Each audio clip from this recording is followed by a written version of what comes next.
আসসালামু আলাইকুম।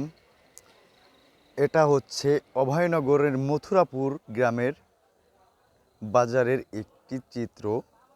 আপনারা যে দেখতে পাচ্ছেন, আমি এই গ্রাম অঞ্চলের যে সাধারণ যে দৃশ্যগুলো, এটা আমি আপনাদের মাঝে তুলে ধরার চেষ্টা করেছি সামান্য মাত্র। আমাদের গ্রামাঞ্চলের মানুষগুলো এইখান থেকে বাজার করে এবং সেই বাজার সামগ্রীগুলো তারা তাদের নিত্য প্রয়োজনীয় কাজে ব্যবহার করে। আপনারা ভালো করে লক্ষ্য করে দেখুন, দেখলে বুঝতে পারবেন যে এখানে শুধুমাত্র আমাদের যেসব কৃষক আছে, এরা এইখানে এসে তাদের নিত্য প্রয়োজনীয় সংসারের যাবতীয় কাঁচামাল সামগ্রী সংগ্রহ করে থাকে টাকার বিনিময়ে। এবং আপনারা একটু লক্ষ্য করে দেখুন, দেখলে বুঝতে পারবেন যে এইখানে সামনে আজকে হয়তোবা বাজারে লোক সংখ্যা কম, তবে এখানে দোকানপাটও কম আজকে। তবে একটু লক্ষ্য করলে দেখতে পারবেন যে এখানে কিছু মাছ ব্যবসায়ী এসেছে। এখান থেকে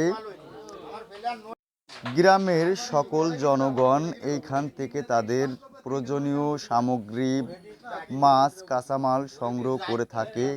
আপনারা কারা কোথা থেকে ভিডিওটি দেখছেন এবং আমাদের এই বাজার সম্পর্কে বা গ্রামের বাজার সম্পর্কে আপনাদের মাঝে কেমন ধারণা, আপনারা সেটা অবশ্যই আমাকে জানাবেন। এবং আপনাদের এইখানে কি এমন কোনো বাজার ঘাট বসে? যদি আপনাদের এইখানে কোনো প্রকার কেমন বাজার বসে সেটা আমাদেরকে অবশ্যই জানাবেন। যারা বিশেষ করে গ্রামাঞ্চল থেকে ভিডিওটি দেখছেন, তাদের করে বিশেষ করে আহ্বান করে বলছি, আমাদের কিন্তু এটা সাধারণ জনগণের জন্য একটি ভরসা গ্রাম্য বাজার। এই গ্রাম্য বাজারটি আমাদের এইখানে প্রতি সপ্তাহে মাত্র 2 বার বসে।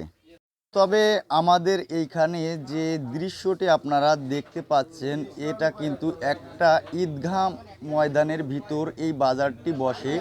কারণ আমাদের এইখানে বাজারের জন্য কোনো নির্দিষ্ট স্থান নাই।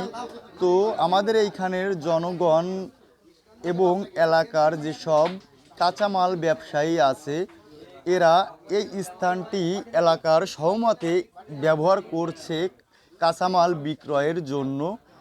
এবং এইখানে তারা সহজলভ্যে গ্রামের জনগণকে এবং বাইরে ক্রেতাও এসে থাকে।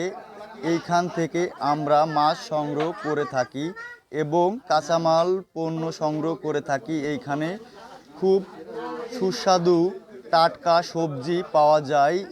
এইখান থেকে সরাসরি আমাদের এলাকার যে সকল কৃষক এবং চাষি আছে, তারা তাদের ক্ষেতের পণ্য এই হাটে বিক্রয় করে।